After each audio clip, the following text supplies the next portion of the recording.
Leo nasikia mimi nawaambia wale mandugu zangu, jameni, my friends, wacheni siasa ya bure. Siasa ya ukabila. Wewe unaendesha tu ukabila kutoka asubuhi mpaka jioni.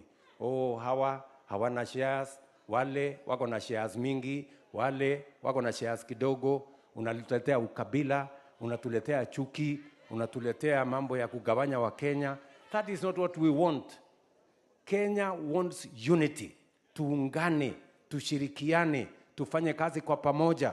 Hii Kenya tunaweza kubadilisha na nguvu zetu, Mungu akitujalia, rasilimali tuko naye.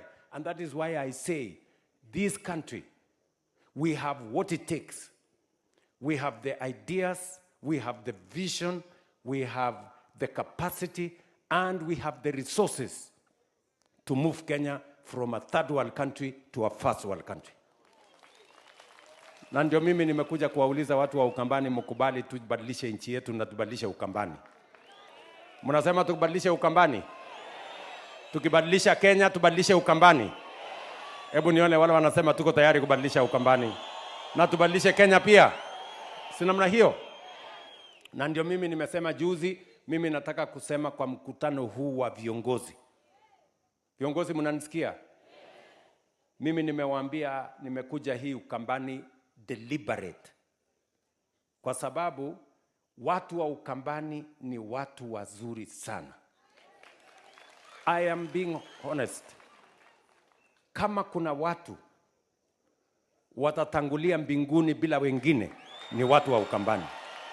Because you are good people. Lakini ndio mimi ninasema siwezi kukubali tena watu wazuri wa Ukambani waendelee kuchezewa karata ya pata potea ya upinzani. Hapana, no, hapana. Hapana. Sijui kama tunaelewana. Please. Na mimi saa zingine najilaumu kwamba ningekuwa nimepanga mkutano huu mapema, pengine hatungekuwa tunaongea vile tunaongea. Si ndio? Yes. Na ndio nimekuja hapa. Na msidanganywe ati itatokea, hakuna kitu itatokea. Sijui kama tunaelewana. Yes. Kwa sababu these other people sio makosa yao, ni vile tu hawana mpango. Yes, na hawana sera yoyote. Na hata mkiwasikiza, si watatembea hapa Ukambani? Watakuja waseme mambo tatu. Watakuja waseme one term, Kasongo na must go. Sasa nyinyi munieleze, hata kwa miujiza, hata kwa kamote, Kasongo one